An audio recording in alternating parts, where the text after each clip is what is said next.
All rise.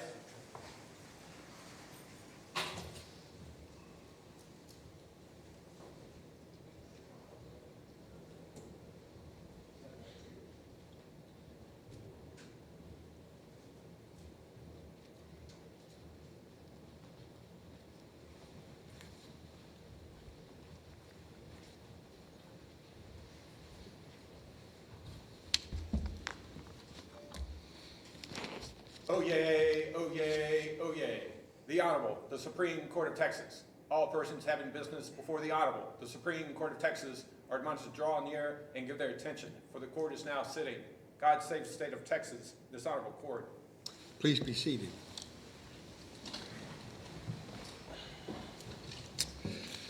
We'll hear argument this morning. First in three consolidated cases, 19-612 and 21-159, Mosaic Baybrook versus Simien from Harris County and the First District Court of Appeals.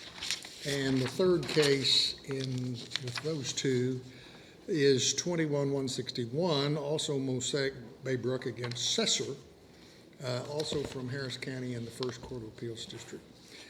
Court has allotted 30 minutes for each side in those three consolidated cases. And then second will be 2980, Walmart against Xerox from Dallas County and the Fifth Court of Appeals District. Court has allotted 20 minutes per side in that case. Justice Lehrman is not participating in the argument in that case. We're ready to begin. The arguments will be live cast this morning and will be available on the court's website later today. And of course, we'll finish the arguments this morning. So we're ready to begin with the first three consolidated cases. May it please the court, Mr. Russell will present argument for the petitioners. Petitioners have reserved 8 minutes for rebuttal.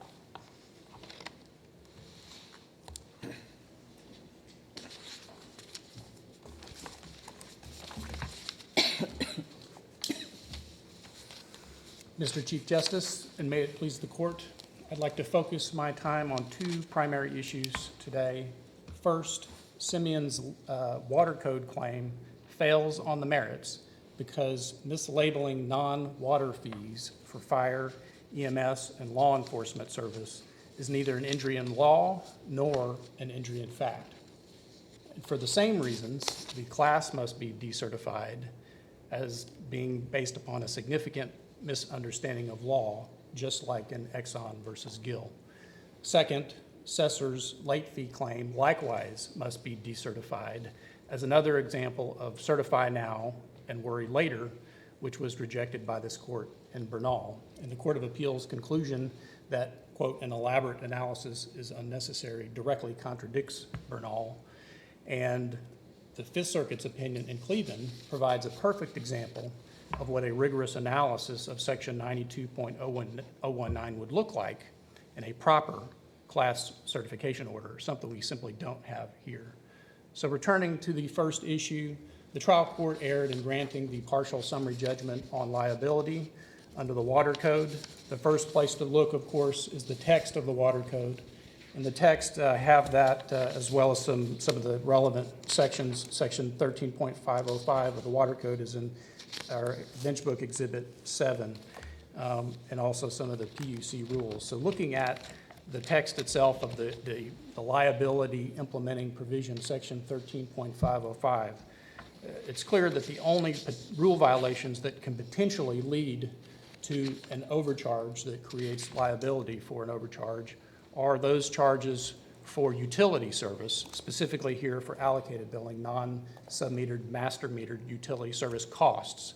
Well, so it says it violates a rule regarding those costs. Right, and I think my friend on the other side reads regarding a little bit broader than we do, but it's still specific to utility costs, and utility is the defined term in the Water Code to only meaning drinking water and wastewater. And of course, we know as a matter of fact and law, these charges for fire, EMS, and law enforcement are not charges for water, drinking water or wastewater. But also part of that was a water and sewer service charge, right? part of that bundled water sewer base fee was not only the 3 emergency service fees, but also a water sewer service charge? Yeah, there's a MUD service charge, a customer service charge, and the PUC rules actually expressly permits that, and so they disclaim that in their petition. Simien's petition disclaims any liability on that But it charge. was bundled together with the other 3 fees. It was, but again, they're not complaining about the bundling, they're complaining about those 3 charges for EMS, fire, But it fire and seems law. relevant as to whether there was an overcharge. If there's one fee that everybody agrees was proper, that's part of that bundle, and 3 that don't fit under the description that was provided to the tenants, why isn't that an overcharge? A number of reasons. First, I think there's a distinction between the form and the substance. Substantively here, the PUC rules, particularly the best example, I think, is in the code section, the rule section for underbilling and overbilling. And it says if a bill is issued and subsequently found to be in error, then there can be both an undercharge and an overcharge. And when there's an undercharge situation, the landlord, subject to certain qualifications, like only going back 6 months, is entitled to get reimbursement from the tenants for undercharges in the event of an error. And here, it was certainly an error to describe what was not water-related fees as a water sewer base fee. So again, that's a matter of form over substance. And we don't think that that is an overcharge. Their position is if you misdescribe something that is not a water-related fee, as though it were, that creates liability. But there's nothing in this statute that's anything like the DTPA. Well, what about in 13-50313, it says an owner or condominium manager may not impose additional charges on a tenant in excess of the actual charges imposed on the owner for utility consumption. And then again, in the relevant rule, charges billed to tenants for the utility service may only include bills for water or wastewater. So what the statute and the rules seem to be focusing on is how were the charges billed or how were they imposed? And in this case, it seems like they were billed and imposed as water sewer charges, even though some of them weren't. They were described as though they were Okay, for... but help me with how do we interpret the word imposed and billed in the statute and rule? What do those mean? I hear you using the word described. Is that the same as billed? Billed, we think, as we talked about in the brief, is simply it's an adjective. It's a past participle describing as an adjective describing what charges we're talking about. So we're talking about those that are billed to the tenant as opposed to some other charges that isn't billed to the tenant. What about imposed? Well, I mean, I would agree that they were certainly imposed. It's a question about is that I think if you look back at that section the court, Your Honor, just referenced, section 13.50313, is talking about an excess amount. And I don't think anyone would describe fees for a service that are unrelated to water as an excess. It's simply a different category of fee altogether. And that's why the rule, the prohibited charges rule, if you look at it in context. But it talks about charges imposed on the tenant and then charges imposed on the owner. So certainly you're correct that it's not, the emergency service charges are not charges imposed on the owner, your client, for utility consumption.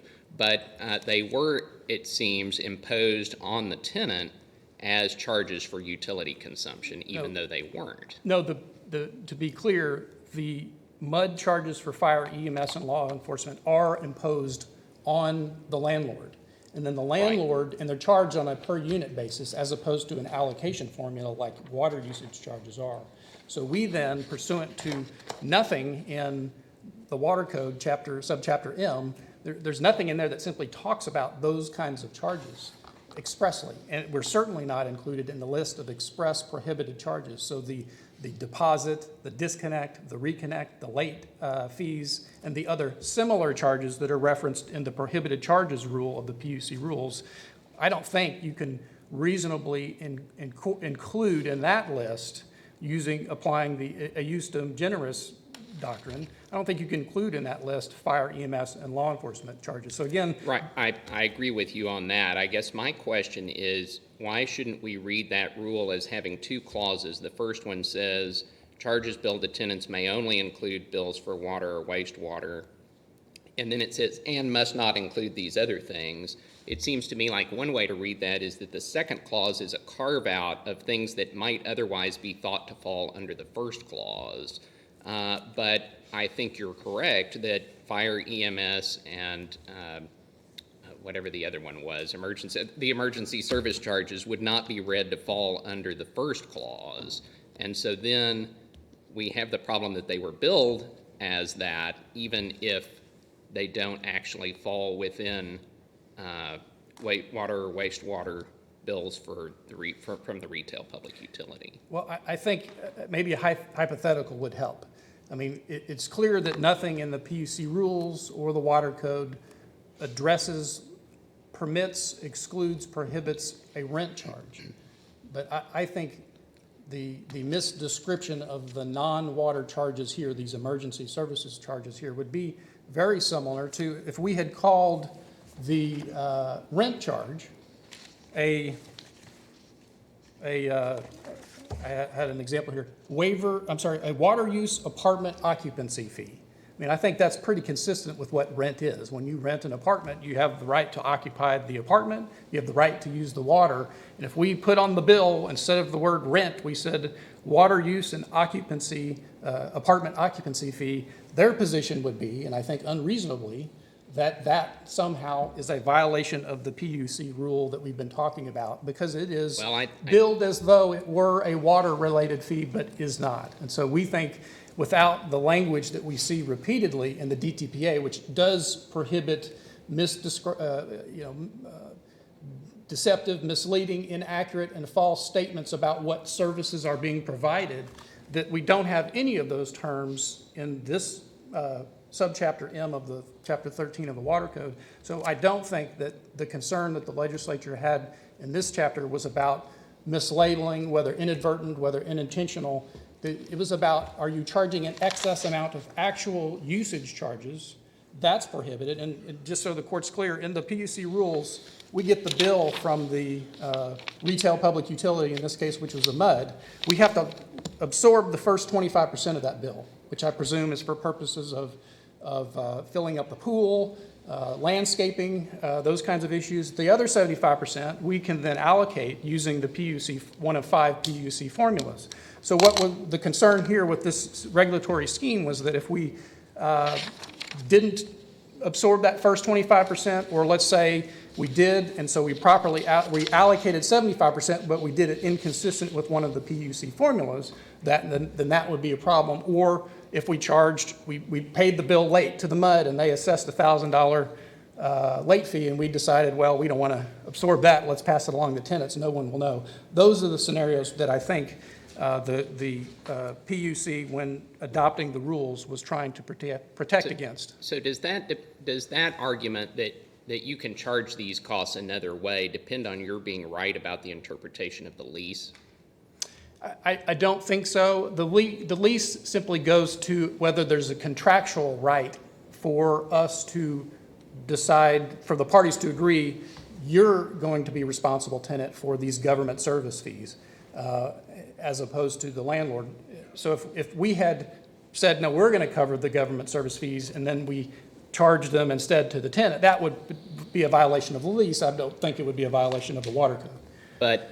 But what you say is this is not a violation of the water code because we could legitimately charge them. These fees, we just mislabeled them. But doesn't that depend on your being right that you could in fact charge these under the lease?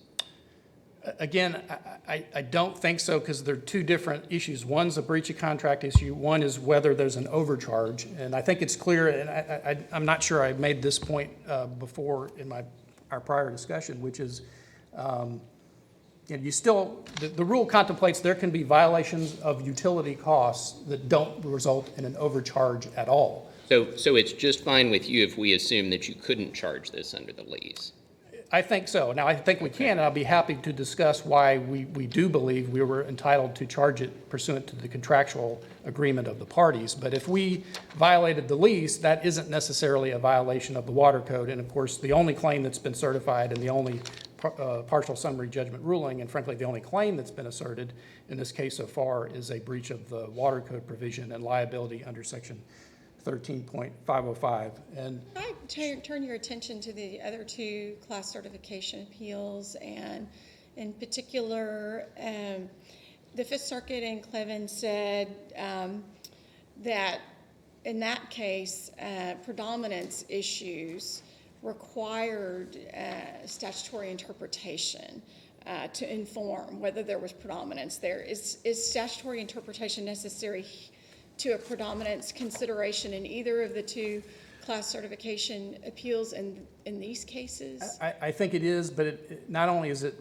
relevant to predominance, it's relevant because the Supreme Court, this court's authority on what is required in rigorous analysis is different and broader, and I think a little bit more strict. And we can see that first if you look at a comparison side by side of both the Texas rule versus the federal rule, which I have in tab 4 of our bench book. The whole scheme of requiring listing the elements of the claims and defenses is unique to the Texas rule. There is no subpart C1 capital D in the federal rule, and the Romanet 8 of that rule is the rule that is essentially codifying Bernal, and that is if a class is certified, the court's order has to say how the class claims and any issues raised by the claims or defenses asserted in the pleadings will be tried. So you certainly have to know, do we have a valid claim here based upon a correct understanding of the law before you even get to the questions which are... So do you agree that you do not have to make a decision on the merits in connection with making a decision to certify the class, or do you think that you have to make a decision on the merits? Well, that depends on what you mean by decision and what you mean by merits. And so first of all, our position is that analyzing the merits is quite different from deciding the merits or adjudicating the merits. So we don't think you have to adjudicate the merits, but you have to analyze them. And then the next question is, what does merits mean? Merits doesn't mean... So no, you do not have to reach a decision. No, you don't have to reach a decision. Okay, so what beyond sort of listing the claims and defenses do you think? Is it something like probable right to recovery? What is it? What is the standard that you have to meet in order to certify the class? I think the Cleveland opinion breaks out the two propositions of law that are closely related but different. So the issue of rigorously analyzing the claims and the defenses and understanding the law for purposes of informing whether the prerequisites are met is a separate and distinct issue of if you have certified a claim that is based upon a misunderstanding of law. And so if you look at the Amgen there case... was a summary judgment that had been granted, and so the court had already done that interpretation as a separate part of the merits, which is not the case in Cessor, as I understand it. There was not a motion for summary judgment. Correct. On the late fee issue. So maybe you can help me understand, what do you need, if you're challenging class certification, what do you need to say to the trial court or to the Court of Appeals in order to put them on notice of what you want them to do a rigorous analysis of? It seems like, I read your brief in Cessor and it says that a rigorous analysis wasn't done, but I didn't see anything indicating how the analysis should have been different on any of the particular certification requirements, such as predominance or commonality, typicality. Do you have some obligation to say either to us or to the trial court, not only do you need to do a rigorous analysis, but if you had, here's how it would have been different? No, we don't, because it's the plaintiff's burden to prove that the class prerequisites have been met, that Rule 42 analysis has been done, and then ultimately it's the trial court's obligation to have conducted it, and that obligation has to be demonstrated. Okay, but then on appeal, when the class has been certified, don't you then need to come to us and say, here's where the error is? All I have to show, just like as was shown in Gill and this court found in Gill, is that in leading up to what would have been analysis of whether there's predominance, typicality, that if there was a legal error on the way there, and that's why I wanted to make a distinction between what kind of merits are we talking about. Are we talking about a merits issue that leads to adjudication? The Amgen case was a merits of materiality, and the issue was a matter of did you prove materiality, and the argument to avoid class certification there was you have to prove materiality before a class can be certified, and I agree that's wrong.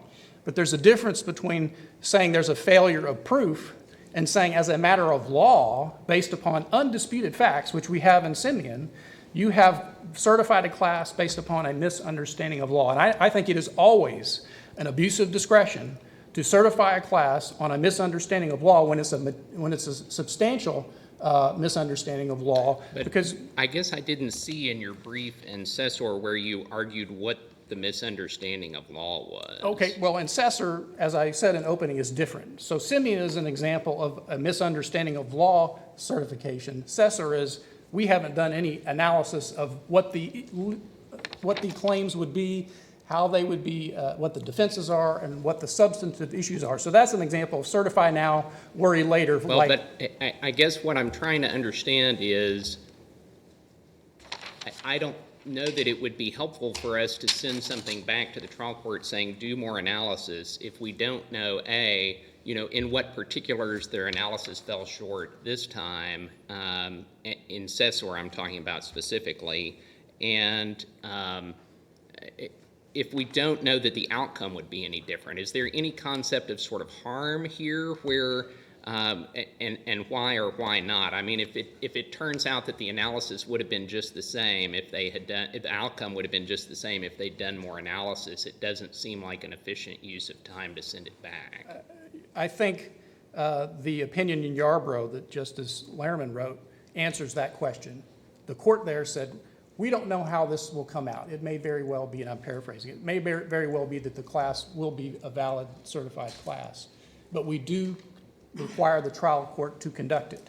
So if the court hasn't conducted any analysis, right or wrong, then this court's obligation is to send it back, because then there's nothing for this court to review. And that's exactly what the court did in Gill. They found, well, Gill's a little different. I can go back and look at the briefing in Yarborough, but it seems to me it would be helpful for us to know in what particulars and with regard to which particular requirements of class certification you think the analysis is deficient. And also, in answer to Justice Bland's question, I think the question is, what is the standard to say, that there's a difference between an analysis and a decision? It depends on what you're saying with regard to that, but decisions are based upon different things depending upon what stage of the game we're at. And so what is it here? Well, the standard is simply to show that you've done some rigorous analysis. And when we're talking particularly about a statutory claim that's never been construed before by any state appellate court, I think at a minimum, what needs to be in the demonstrated order, the class certification order, needs to be a demonstration of not only that the trial court understands the claims and the defenses and the substantive law. So there would at least have to be some analysis like there was in the Cleveland Fifth Circuit opinion about what does the statute mean, and then once you understood what the statute means, then you can get into the discussion of, okay, do we have predominance here? Do we have typicality here? But I don't think you can say, well, we can affirm a class certification order that doesn't even do the analysis, let alone one that does it but does it wrong, which is exactly what happened in Cleveland. They mentioned the word, the Cleveland opinion at the Fifth Circuit mentions the word predominance once, and then it goes on and analyzes and says that it is a necessary antecedent to determining the answer question, the predominance question, to correctly construe the statute. And we don't think here in the Cessor case, the trial court never construed the statute. Did you ask it to? No, we didn't, but it's not our obligation to do so. So whether there was a summary judgment like there was in Simien, or whether there was no, dispositive motion of any sort, the trial court's order can include all of that analysis. So it should go through that kind of analysis in a class certification order that might be similar to the kind of analysis you do in a summary judgment. You got to construe the statute and the elements, but you also then that construction then informs, do we have predominance here? And there was simply nothing. So the trial court has to do that without any adversary presentation? It doesn't. I mean, it should do it based upon their briefing, but they were sort of hoping that they could hide behind a log. I think there's a difference, but one person's hiding behind a log is another person's. There's no dispute about this issue.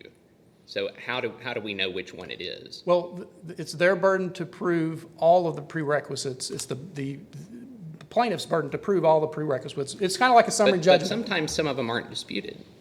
That's true, but how does the trial court know which one is which? Well, if they had made an argument that, in fact, they did. I should point out this. In their motion for class certification, they made the argument that there was a prospective analysis required of, I'm about to run out of time, but there was a prospective analysis required before you could assess a late fee.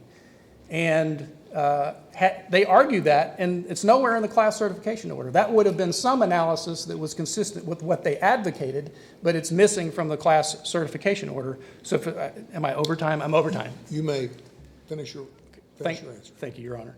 So basically, they didn't do that, and we would have, and by the way, that not only was that in their class certification order, it doesn't show up in the, I'm sorry, that was in their motion for class certification. It didn't show up in the order. So it was kind of, you know, what am I supposed to talk about? But we still think that there had to be some opportunity for the court to analyze and construe the statute, and then we could respond and say, well, they're wrong about what they think the statute means and how that plays into these elements, and therefore there was nothing to review and nothing to dispute. But it's kind of like a summary judgment motion. If they fail to prove as a matter of law that they're entitled to a summary judgment, I don't have to do anything. I can just sit back and explain on appeal why that was wrong. Any other questions? Thank you, counsel. We'll hear from the respondents. May it please the court, Mr. Post will present argument for the respondents. May it please the court. There are issues here of class certification procedure, and there is a challenge to the merits of the Simien case. I want to address both because the jurisprudentially significant issue, it seems to me, is the question about the scope of class certification. I'll begin there. But I want to emphasize that we're not at all reluctant to explain the merits of the liability theory in Simien and how that's a violation. So I want to be certain that I have enough time to touch on that issue. I want to begin with a proposition that I think should be non-controversial. Rigorous analysis is common ground. The respondents here are not in any way resistant to the doctrine of rigorous analysis. And if you look at the record of the class certification hearings in both of these cases, you will see that the respondents went through a detailed presentation with the trial court that identified the nature of the claims, touched on each element required for class certification, demonstrated the manner in which this record qualifies for class certification, and pointed out that the defendants had not identified any impediment to class-wide adjudication of these cases. And so we are embracing the doctrine of rigorous analysis.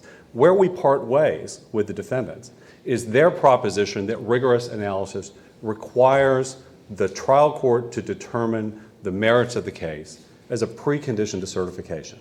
That's simply wrong. I think the leading authority on this proposition, because both in Texas and in the federal system, this question about the relationship between the merits and class certification bubbled in the years after 2000 about where do you draw the boundary between the merits and class certification. And it was distilled, I think, most precisely by the U.S. Supreme Court in the Amgen case. And the court there said merits questions may be considered to the extent, but only to the extent, that they are relevant to determining whether the Rule 23 prerequisites for class certification are satisfied. I submit to you that every decision of the U.S. Supreme Court that engages with the merits falls within that rule, and every decision of this court that deals with the relationship between the merits and a class certification ruling falls within that rule. Does that mean it's a final determination as to whatever that issue was that has bearing upon that preliminary issue? Well, Your Honor, I don't think it would be a final determination in the technical sense that the court would have prejudged the merits in a particular case, but there are certainly instances where the merits overlap with the class certification requirements. And in those instances, it's absolutely orthodox law that the court has to examine the merits in order to undertake the rigorous analysis necessary to determine whether the class certification prerequisites are met. The class instance here is predominance, because the battle in these cases is ordinarily whether the key issues can be decided on a class-wide basis or will require individualized analysis. So I understand the notion that we don't want to try the case at the class certification stage, and that's sort of putting the cart before the horse. But when we're not talking about resolution of factual issues or something that looks like a trial, when we're talking about a pure question of law, a motion to dismiss type, legal impediment to the claim proceeding, I understand your view of the rules and the precedent, but as a practical matter, what purpose does it serve to not go ahead and address, let's just hypothesize, a blatant legal defect in the merits of the claim that doesn't require any factual development? Why wouldn't we go ahead and do that at the class certification stage? This court addressed that question in Intratex versus Beeson, one of the key trilogy of cases that set out rigorous analysis at the beginning of this era of class certification jurisprudence by explaining that if it's a baseless claim, then the class should be certified and it should be adjudicated on the merits to extinguish all potential claims by all possible class members. Because otherwise, you extinguish one potential claim, but you leave a defendant open to the possibility of serial litigation where they're not bound by the original determination. And so it's not form over substance. It is actually substance to say the purpose of class certification is to determine whether it is most appropriate to litigate an issue on a class-wide basis. And then, as the court said in Citizen Company versus Docock, after there's been notice, after there's been an opportunity to opt out, after class members have made a determination whether they wish to commit their rights to the class vehicle, then the merits are to be determined. And so there's a very substantive reason for that approach. But it just seems that, I mean, if there plainly are no merits, why go through all that? There are, I think, Your Honor, exceptional cases. And I don't quarrel with the proposition that there can be an exceptional case where a trial court looks at a claim and says, this is a sham claim, and I'm going to dismiss it summarily. And I think that in the Simien case, the Court of Appeals did not take the permissive interlocutory appeal on the summary judgment issue. Correct. But if we were to take it and say that summary judgment should have been granted, would the appropriate thing to do, would it be to remand the Rule 23 class action to the trial court to determine whether or not the class should remain certified because there was I guess the phrase is basic misunderstanding of the law? What would be the effect of taking the summary judgment issue, which is teed up on this legal issue? So let me respond by making sure that I begin with one important procedural predicate. The defendants did not move for summary judgment in Simien. The plaintiffs moved for summary judgment in Simien and established the liability case as a matter of law. There's not a contrary motion. Now, the answer technically, I think, to Your Honor's question is that because the answer to that question is uniform class-wide, the defendants have never suggested that their position about the correct interpretation of the Water Code raises any individualized issues. They agree that it's a uniform issue. So there would be no reason in that instance to question the class certification. And I think this speaks to exactly the question you asked of opposing counsel of what is the rule? What is actually the guiding principle? And the guiding principle is cohesion. Justice Lerman, you asked about this as well. Where do you draw the line? The line is drawn at the element of cohesion.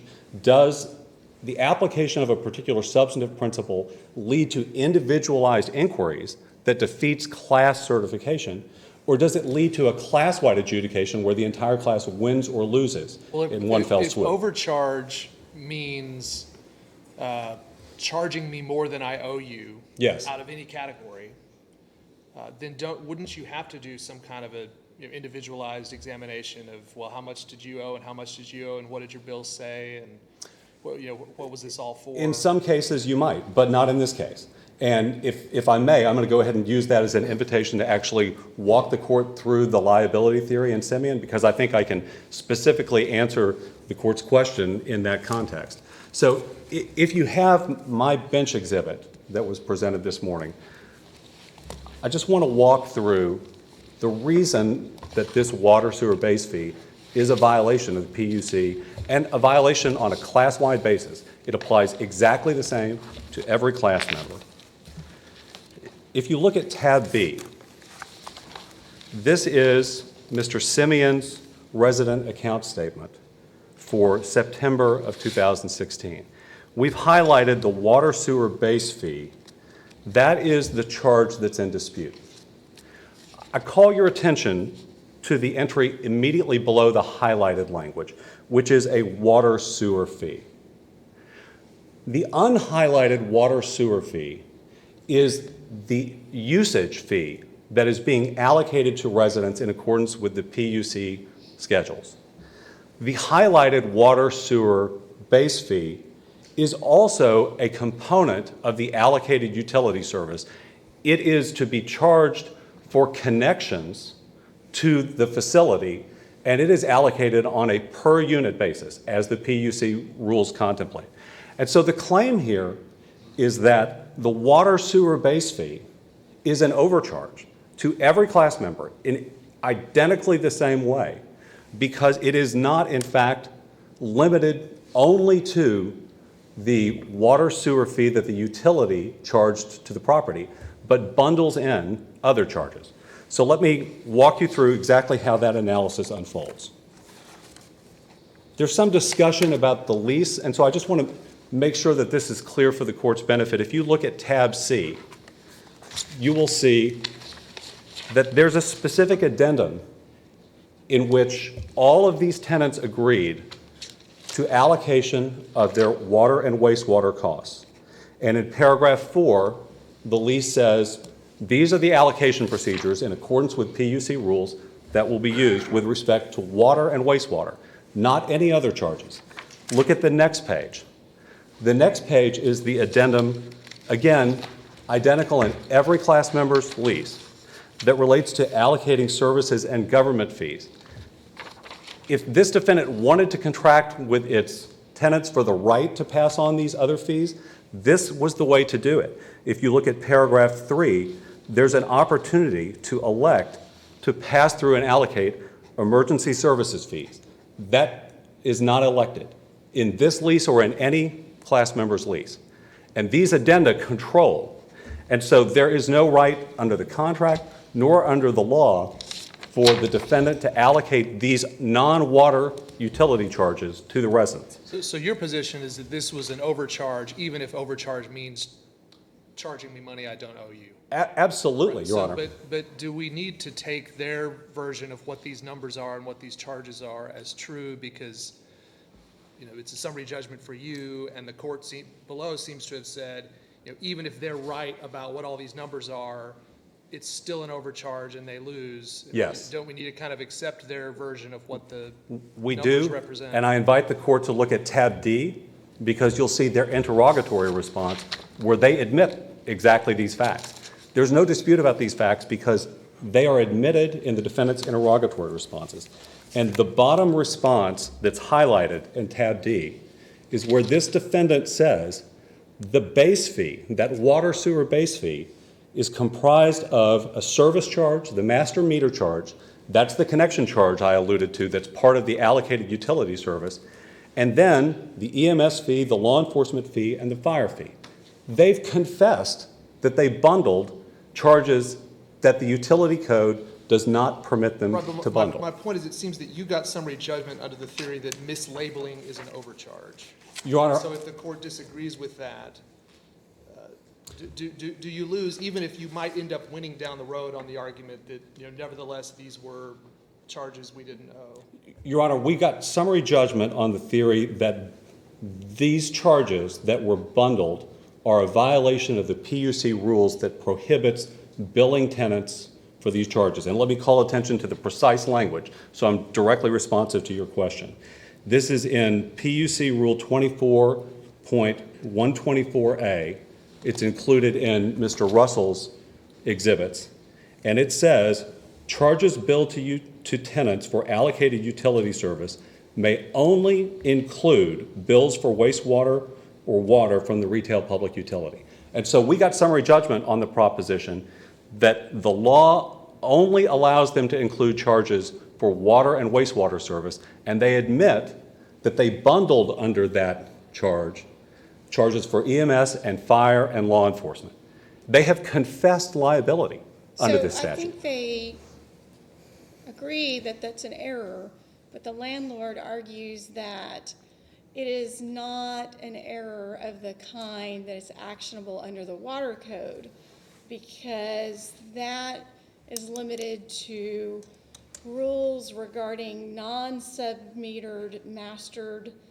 master utility costs, and then that is defined as water utility service that is master metered for the apartment house, and wastewater utility service, and that these utilities are not germane to anything in the water code. And Your Honor, that is their argument, and I'm just going to be completely candid with the court. I find it legally incoherent. The statute says a violation of a PUC rule regarding these allocated utility services is actionable. The PUC rule says you may not charge for any services except for the water and wastewater charges that the utility passes through to the landlord. They concede that they charge for other services. Their argument that, well, the PUC rules don't refer to the EMS fees or fire fees or law enforcement fees is not a defense, it's a concession of liability. Is a treble damages, is that what the statute says? Your Honor, the statute that's applicable to the Simien case allows treble damages for the overcharge, a 1-month rent penalty, and attorney's fees. And so that's pretty draconian, you know, and particularly in a class action context, that could amount to a lot of money, obviously.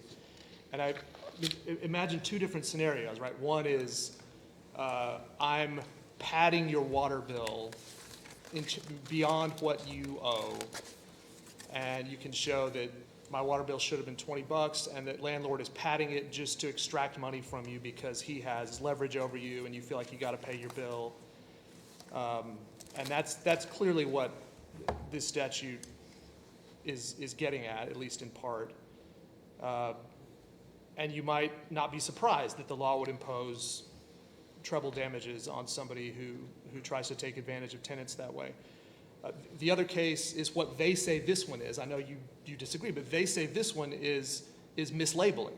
It's a clerical error. It's somebody put the wrong lines on the bill, but all of those dollars in the amount you owe are actually dollars that you owe. And so, you know, we're sorry we mislabeled, but you haven't been harmed. We haven't tried to extract anything from you that you don't owe us.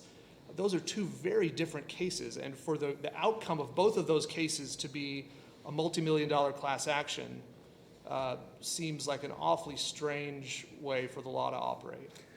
I have a lot to say in response to that comment, Your Honor. But I want to say first, we believe this case falls in the first category and not the second. And their idea that they're somehow innocent as the driven snow is not reconcilable with the record. Do you mean in the sense that? In the sense that they are capitalizing on this opportunity. You believe your clients did not owe the dollars and cents that were billed on these invoices? Well, in fact, I do believe that because they did not elect in the lease to have the right to pass on those allocated costs. But that's not. And when I asked opposing counsel, I do think there's some disagreement between you all about whether the lease in fact authorizes the emergency service fees, but I took counsel to say that we can assume for purposes of this discussion that those fees cannot be charged. Right. I think that's right. They have to assume that for this purpose. And I think, Your Honor, we don't believe that they would ever have been legally authorized to pass on these charges. But that's not the nature of the claim. No matter how they labeled. Well, I don't believe under the lease they could have passed on these charges no matter how they were labeled because they didn't contract for it. But that's not the claim here. It's a statutory claim. The reason I say our case falls in Justice Blacklock's first category is that one of the purposes of this statute was consumer protection. It was to protect tenants from opportunistic behavior by landlords.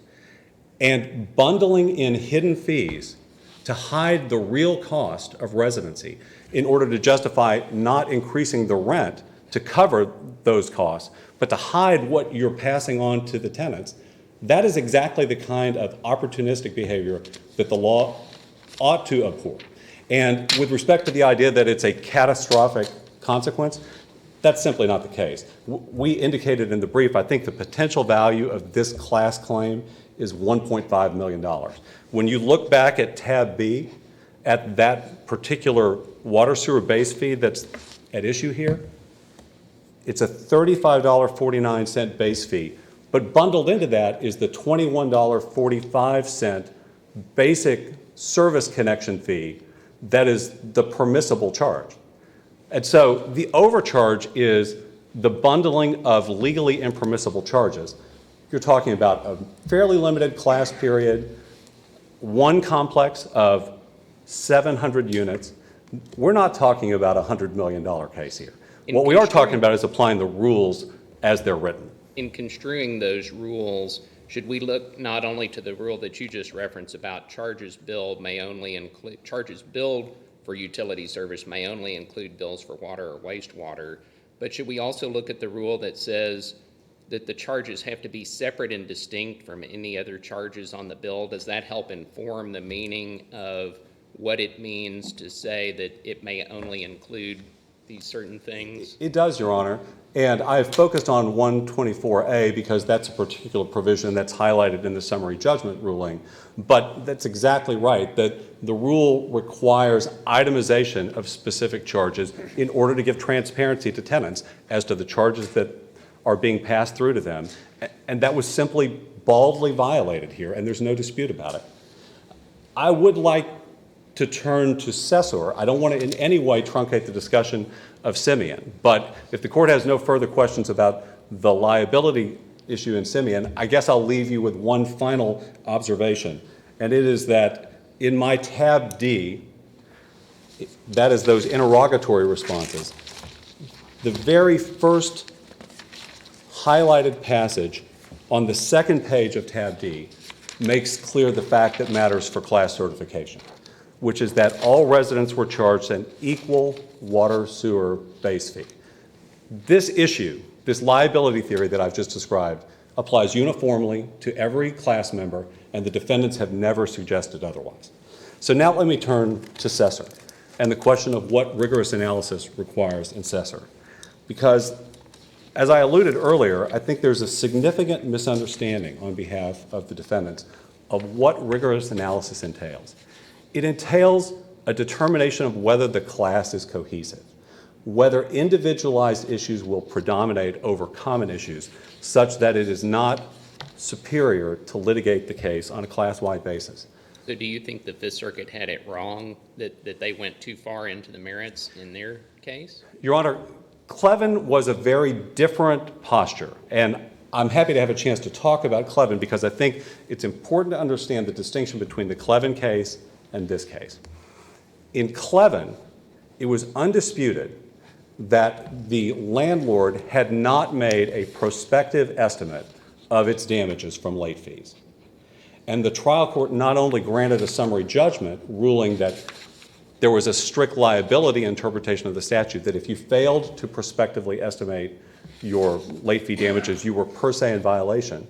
But the trial court's class certification order explicitly based the predominance determination on that ruling. And the defendant in Clevin made an argument that this defendant has never made, which was that, number one, we think that interpretation of the statute is wrong, and number two, if you don't subject yourself to per se liability by failing to make a prospective estimate, we think we have a way that we calculate our late fees that requires individualized inquiries. And that's why the Fifth Circuit said in Clevin, the key issue of predominance turned on the statutory interpretation question. Because the district court had said, I don't have to worry about the defendant's argument that there's a lot of individualized calculations to be made, because this defendant violated the statute per se by never making those calculations in advance. It's a little bit like, for those who are familiar with fraud on the market litigation, it's a little bit like the presumption of class-wide reliance. There was a rule that was regarded as disposing of any individualized issues. What the Fifth Circuit said was, we disagree with that interpretation of the statute. We disagree that failure to make a prospective estimate is a per se violation. That then leaves open the debate between the parties about whether there would be individualized or class-wide issues, and the Fifth Circuit just sent it back to the district court and said, now you can reconsider whether it's still suitable for class adjudication, and in that posture, the case then settled. What's different here is that the trial court never made such a ruling. There is no summary judgment ruling. that adopts that prospective estimate requirement. The class certification order does not adopt that requirement. Mr. Russell is correct that we litigated one theory of liability based on that prospective estimate requirement, but the trial court did not embrace that as the basis for class certification. When you look at the common questions identified in the class certification order, the court identified a series of common questions that apply uniformly. They include both the possibility of a failure to estimate damages in advance, but also, more important, precisely the interpretation of the statute that the Cleven Court gave from the Fifth Circuit, that this defendant did not assess late fees that are a reasonable estimate of uncertain damages, regardless of whether it made a prospective estimate. And all those questions are common, because this defendant never argued that there was any individualized issue that could ever arise under any interpretation of the statute. They argue about rigorous analysis, but they never suggested a single argument about interpretation of this statute that would lead to a need for individualized decisions. They have essentially conceded from day one, these are all class-wide issues. The class will win or lose as a matter of uniform practice based on the resolution of those questions.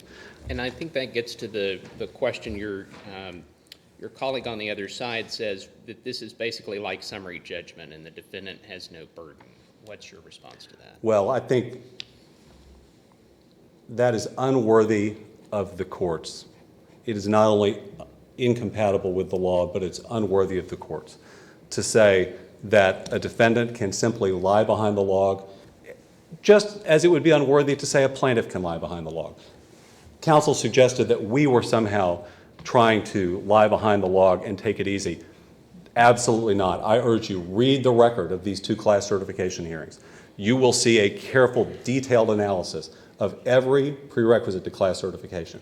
If a defendant wants to argue that some of those criteria are not satisfied, a defendant has the obligation to come forward, present that argument, and secure a ruling. And plenty of members of this court have been in that position of opposing class certification rulings. You know the job that is required of defense counsel. It is not to sit back, say nothing about the merits of the class certification ruling, and then pop up on appeal and say rigorous analysis was not undertaken. Are there cases that talk about the defendant's burden in the trial court on a class certification? Your Honor, I think that there are cases that are discussed in the briefs that deal with waiver of particular complaints by a defendant because the particular issue was not brought forward in the class certification hearing. I don't know that I can cite you a case that stands for the self-evident proposition that class certification hearings are no different than any other proceeding in any court of law. You have to preserve your complaints if you wish to complain on appeal. This defendant has no complaints about class-wide adjudication of this case. That'd be true if there simply was no discussion in the certification order of, this one has a commonality or something like that. Would it be the case that failing to object to that would class goes forward without anything in the certification order? Your Honor, that would be an exceptionally poor class counsel, and I'd be ashamed to represent such a lawyer on appeal. But if a class certification order completely omitted one of the requirements for class certification, and defense counsel stood idly by and never advised the trial court, you haven't addressed one of the necessary predicates for class certification, that's a waiver. I would want to disassociate myself from lawyers on both sides of that case. But the question, I guess, turns to whether these requirements are purely, as in ordinary cases, something that can be forfeited or waived, or whether they're requirements because they have systemic value and help the courts function right. And if we have something that on its face doesn't comply with something that says must, the order must state that, is that really something that, I can see your argument, maybe it's something that can be forfeited. I can see something where maybe it's harmless error. It's right there in the other thing that wasn't signed, but we know what it was. Or maybe it's something where no, on its face, which I guess is your friend on the other side's position, like, no, we have no burden. It says you have to do it. You didn't do it, and that's that. How do we choose among those? Your Honor, I think this court's line of authority in dealing with waiver in the context of mandatory statutory or rule-based criteria controls that question. And this is very much like the Geomet decision a couple years ago, where the court dealt with a mandatory stay of all proceedings. The legislature has not given any latitude for a trial court to lift that stay. The court said there's no discretion to overlook that requirement, but like any other mandatory rule, it can be waived if the party entitled to the protection of the stay doesn't assert it. The only distinction is if it's a jurisdictional issue or if it's fundamental error. And this case doesn't come anywhere close to a jurisdictional defect or fundamental error. But there was Fundamental error to say that you know, the mandatory requirements of telling how maybe years of litigation are going to unfold are just not there in the, essentially the organic document for a class action litigation? I think not, Your Honor. Okay. I would be shocked if a court anywhere would say it's fundamental error to fail to comply with the particular requirements of the rule of procedure. Happily, we don't have that here. You have a very careful, very detailed class certification order that comes on the heels of a very thorough class certification hearing. So there were some, they did, of course, oppose class certification, and there are some decisions that say that that's enough to preserve certain kinds of errors, just totally opposing class certification altogether without pointing out the specifics. Would the failure to mention the limitations defense in Simien fall within that category? Because it was in their pleading all along from what I understand. So why didn't the trial court include that in the trial plan, and should we send it back for them to look at that? Your Honor, I think first of all, the answer is failure to bring forward a opposition to class certification at the time the motion for class certification is asserted, and failure to make that argument at the hearing is a waiver. The fact that a party pleads a theory of recovery or a theory of defense doesn't absolve it of the obligation under Rule 33 to preserve its complaint. But it's completely immaterial here because the Simien class period is entirely within the 2-year limitations period that the defendants say is applicable. I saw your argument on that, but are there any cases that apply that kind of harmless error analysis to failure to include a defense or something in the trial plan? Well, Your Honor, I think the court has said that the harmless error rule applies to all sorts of errors other than fundamental errors.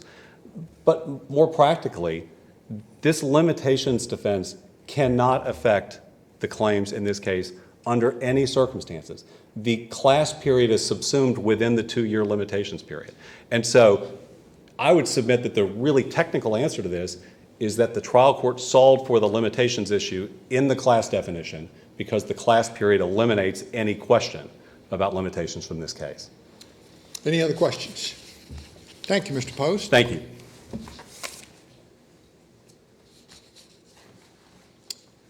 Mr. Russell, I believe you have 8 minutes. Thank you, Mr. Chief Justice. I want to start with about 4 points, and starting with class certification and work my way back to the merits of the Simien water code issue. So first of all, I was trying to get into the discussion, Justice Bland, with you about the different kind of merits issues. Council keeps taking this position on class certification that there's nothing wrong with having a class certified that falls or fails or prevails. There's nothing wrong with that. And I think that's wrong when the failure is about a question of merits as a matter of law versus merits as a matter of fact.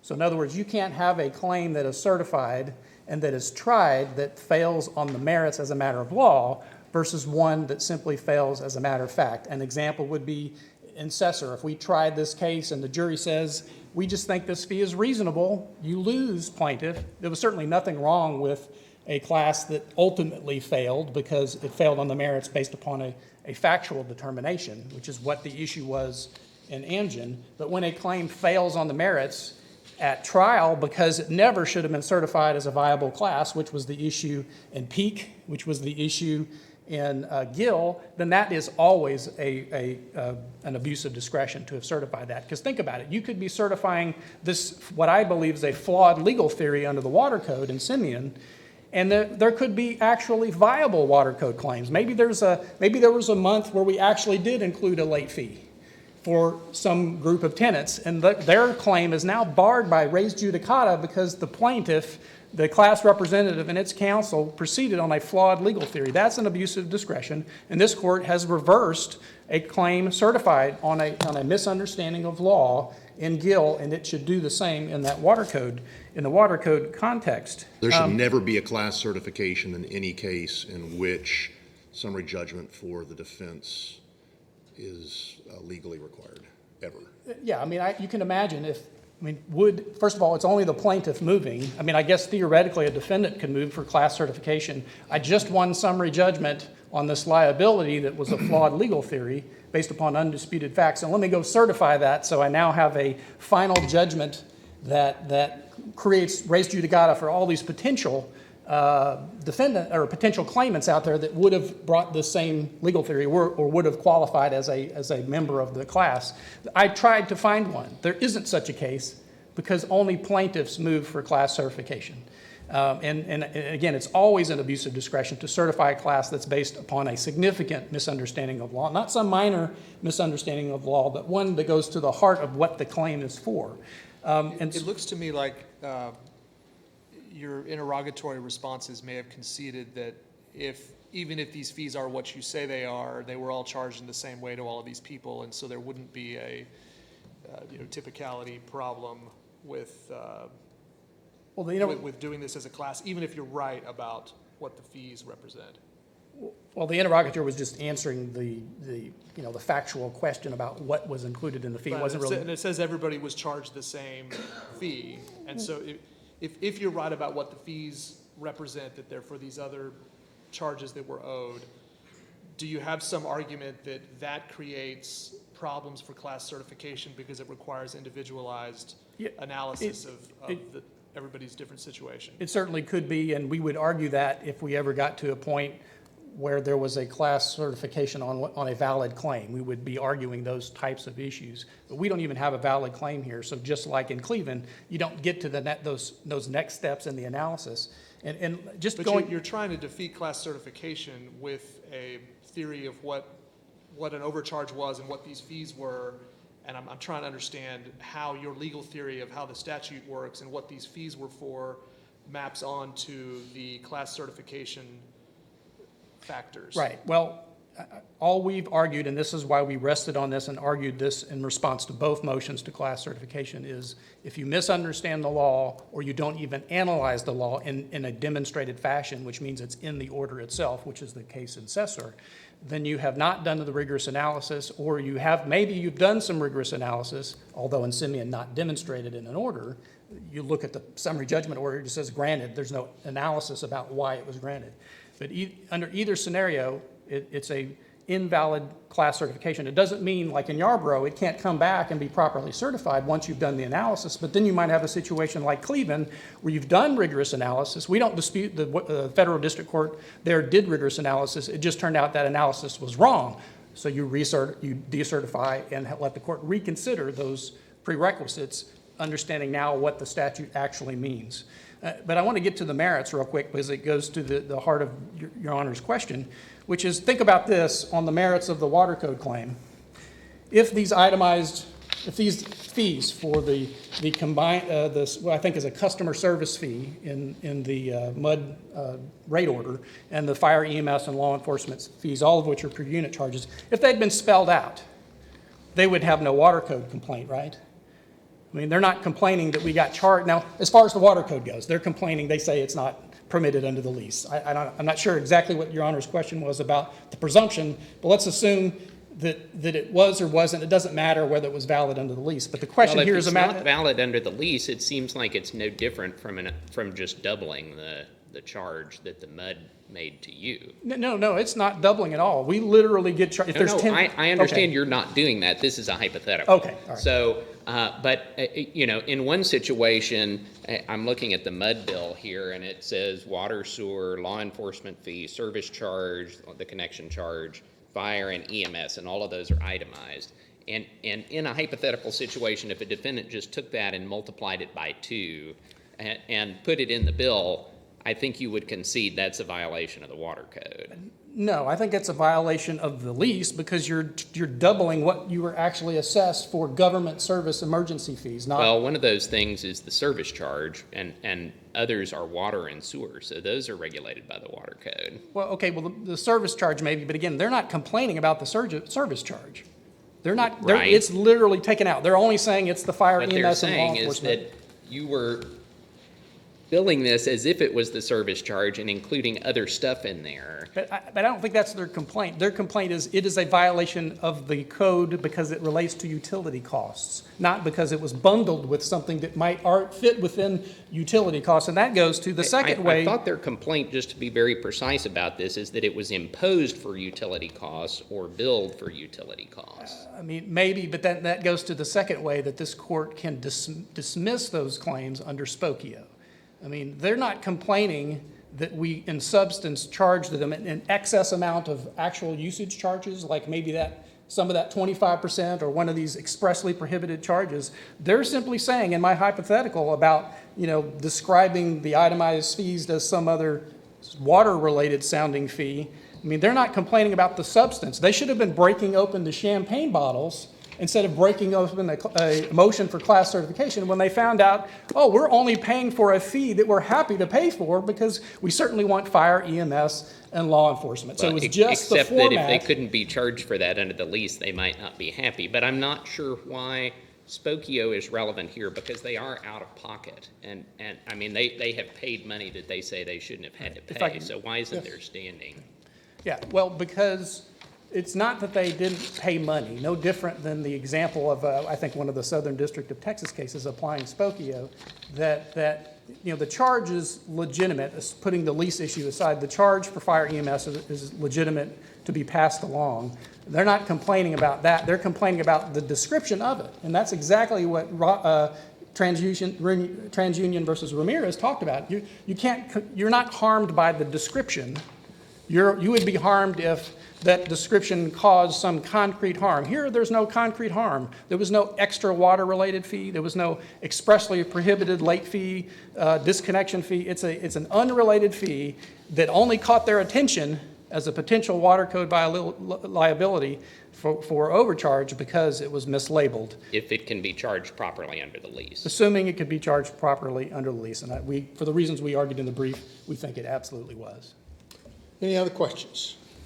Thank you, Mr. Russell. The case is submitted, and the court will take a brief recess. All rise.